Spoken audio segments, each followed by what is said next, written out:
أسوأ وباء للسعال الديكي منذ بدء التطعيم تواجهه أستراليا، حيث تخطت حالات الإصابة 41 ألف حالة حتى الآن هذا العام وفقاً للسلطات الصحية.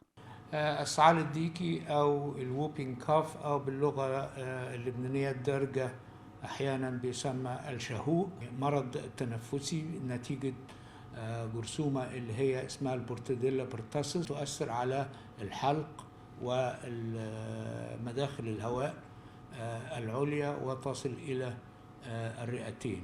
وقد حطم عدد الحالات هذه السنة الرقم القياسي السابق المسجل في عام 2011 عندما تم الإبلاغ عن أكثر من 38 ألف حالة.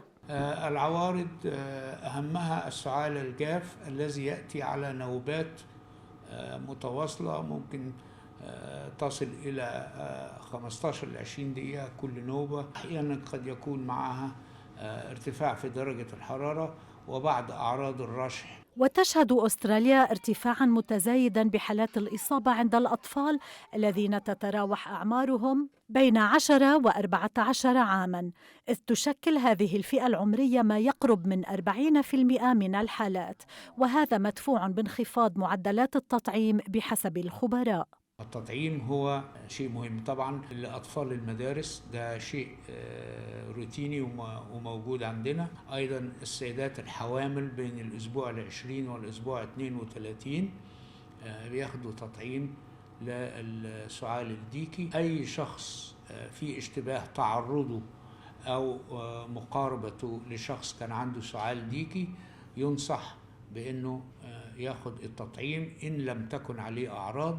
ومع أكثر من 50 يوماً متبقية من عام 2024 تم تأكيد إصابة أكثر من 19 ألف حالة في نيو ساوث ويلز، وأكثر من 11 ألف حالة في كوينزلاند، وأكثر من 7,000 حالة في فيكتوريا، وأكثر من 1,000 حالة في جنوب أستراليا، كما تم تسجيل مئات الحالات بباقي الولايات.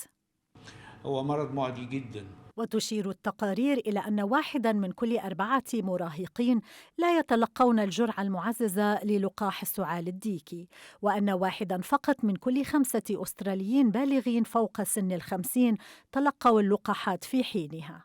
طبعا الجالية العربية على دراية جيدة وتتابع الإرشادات. وتحذر السلطات من أن السعال الديكي لا يزال يشكل تهديداً للصحة العامة في أستراليا، بالرغم من التحسن الذي شهدته البلاد في حماية الفئات الأكثر عرضة لتداعيات المرض. أحيانا لا يحتاج الذهاب إلى مستشفى، إنما نقوص الخطر عندما تتكرر السعال الجاف بصورة متواصلة لمدة عدة أيام.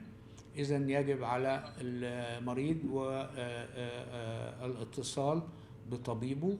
جميلة فخري، SBS عربي.